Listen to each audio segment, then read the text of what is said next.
السلام عليكم ورحمة الله وبركاته. بسم الله والحمد لله والصلاة والسلام على حبيبنا وأسوتنا وقدوتنا وشفاعنا رسول الله صلى الله عليه وآله وسلم. هل تحب أن تحج كل يوم 7 مرات؟ نعرف بعد ما نصلي على حبيبنا صلى الله عليه وآله وسلم. أكيد طبعا كل واحد فينا يتمنى أنه يحج ولو مرة واحدة. طب إن لم يستطع فالله عز وجل يعني أكرم الأكرمين سبحانه وتعالى، فيعطي عطاء عظيما جدا لمن خلصت نيته لله سبحانه وتعالى، فيجعل هناك مكافآت لعباده الصالحين، من بينها إن احنا ممكن نفوز كل يوم ب7 حجات نافلة بفضل الله سبحانه وتعالى. ففي الحديث الذي رواه أبو داود بإسناد حسن أن النبي صلى الله عليه وسلم قال: من خرج من بيته متطهرا إلى صلاة مكتوبة فأجره كأجر الحاج المحرم. طيب احنا بنخرج لكم صلاة؟ ل5 صلوات: صبح ظهر عصر مغرب عشاء. طيب والمرأة يا شيخ محمود ما تاخدش الأجر؟ تاخد نفس الأجر والثواب إذا صلت الصلاة في بيتها لكن في وقتها.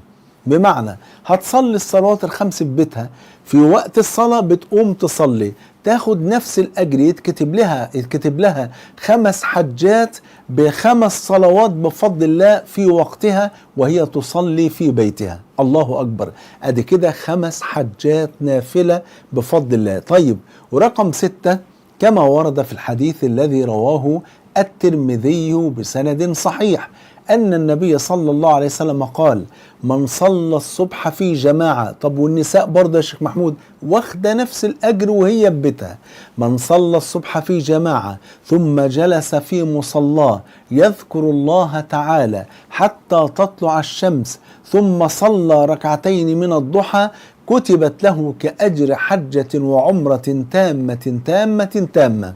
يعني الرجل يذهب إلى المسجد فيصلي الصبح في جماعة ثم يجلس في المسجد يذكر المولى عز وجل، يعني يقول أذكار الصباح، فإذا انتهت أذكار الصباح جلس يقرأ ورده من القرآن لحد بعد الشروق بربع ساعة ثم يصلي ركعتين من الضحى. ألف مبروك، يتكتب له كأجر حجة وعمرة تامة كنافلة.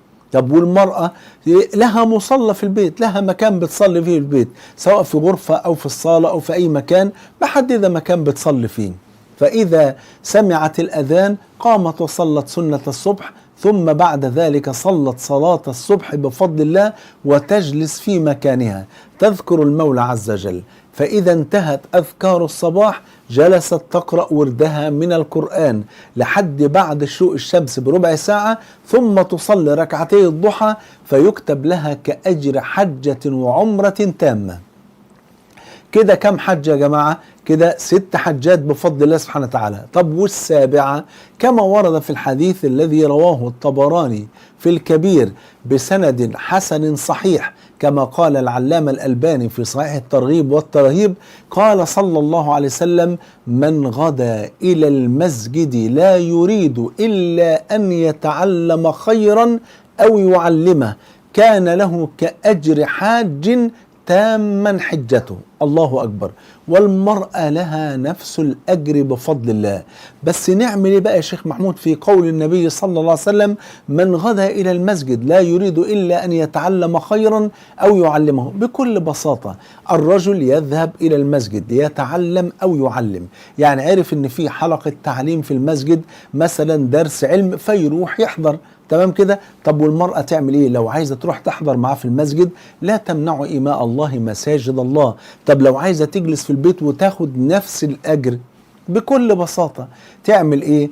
تشغل مثلا، تخش في مصلاها في البيت اللي بتصلي فيه في بيتها يعني، تمام، وتفتح أي درس علم تسمعه لأي واحد من الدعاة الثقات. ما تسمعش واحد مبتدع بقى بينشر بدع أو بينشر عقائد فاسدة، لكن تسمع لشيخ من الثقات الذين هم أصحاب عقيدة سليمة ولا يرون إلا الأحاديث الصحيحة.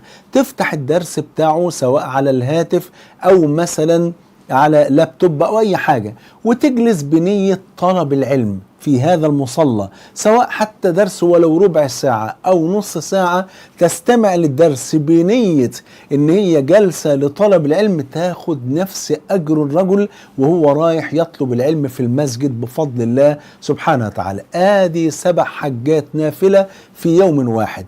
بالصلوات الخمس يحسب للرجل بذهابه إلى المسجد 5 حجات نافلة، والمرأة تأخذ نفس الأجر وهي تصلي في بيتها.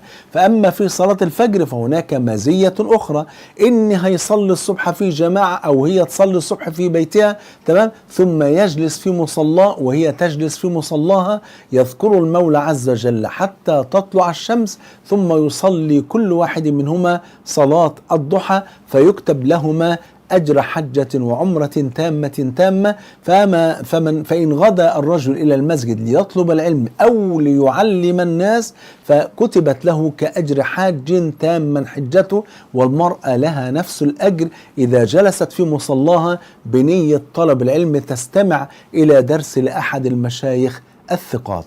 أسأل الله عز وجل ألا يحرمنا وإياكم من هذا الأجر العظيم ومن هذا الثواب العظيم، وأن يجمعني وإياكم مع سيد ولد آدم صلى الله عليه وسلم في الفردوس الأعلى. بحبكم في الله، والسلام عليكم ورحمة الله وبركاته.